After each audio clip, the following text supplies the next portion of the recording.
आज की कहानी का नाम है लालची कुत्ता। एक गांव में एक लालची कुत्ता रहता था। वह गांव में घूम घूम कर खाने की तलाश करता था। वह इतना लालची था कि उसे जितना भी खाने के लिए मिलता था उसे कम ही लगता था। गांव के दूसरे कुत्तों के साथ पहले उसकी बहुत ही अच्छी दोस्ती थी, लेकिन उसकी इस आदत की वजह से सभी उससे दूर होने लगे। लेकिन उस कुत्ते के ऊपर कोई फर्क नहीं पड़ा। उसे सिर्फ अपने भोजन से मतलब था। उसे जो खाने को मिलता उसे वह अकेले ही खा जाता था। एक दिन उसे कहीं से एक हड्डी का टुकड़ा मिला। हड्डी को देखकर उसकी खुशी का ठिकाना न रहा।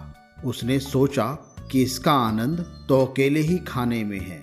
यह सोचकर वो गांव से जंगल की ओर जाने लगा। रास्ते में वह पुल के ऊपर से नदी पार कर रहा था। तभी उसकी नज़र नदी के पानी पर पड़ी।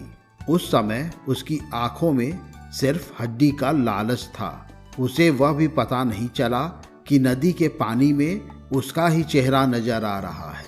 उसे लगा कि नीचे भी कोई कुत्ता है जिसके पास एक और हड्डी है। उसने सोचा कि क्यों ना उसकी भी हड्डी छीन लूं, तो मेरे पास 2 हड्डियां हो जाएंगी। फिर मैं एक साथ दोनों हड्डियों को आराम से खा सकता हूँ। ऐसा सोचकर वह जैसे ही पानी में कूदा, उसके मुंह से हड्डी सीधे नदी में जा गिरी। मुंह से छूटकर हड्डी के पानी में गिरते ही कुत्ते को होश आया और उसे अपने किए पर पछतावा हुआ। इस कहानी से हमें यह शिक्षा मिलती है कि हमें कभी भी लालच नहीं करनी चाहिए।